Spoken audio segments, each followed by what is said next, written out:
Hey guys, in this video we are going to talk about how to write reusable JavaScript with functions.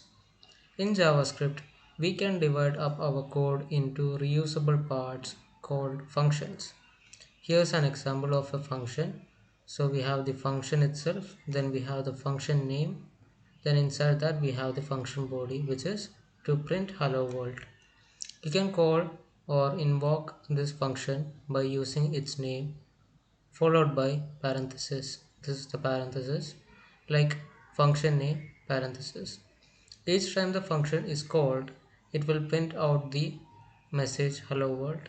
Like if we type hello world function name in some other areas of our code, then it will print hello world. So we don't need to type this console.log hello world and all.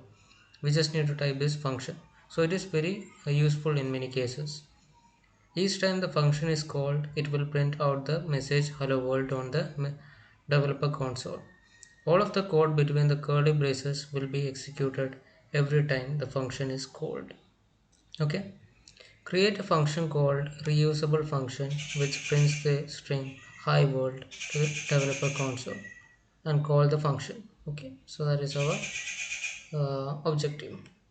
So first thing is that we need to create a function. Its name is reusable function,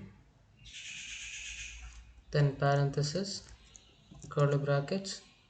Inside that we'll type it needs to print hi world. So console.log then hi world.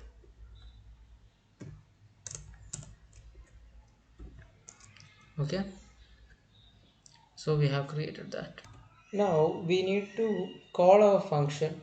For calling our function, we just need to type out the name of the function, then the brackets and semicolon. So it works. This is called calling a function. So when we run the test, it works. So I'll see you in the next video.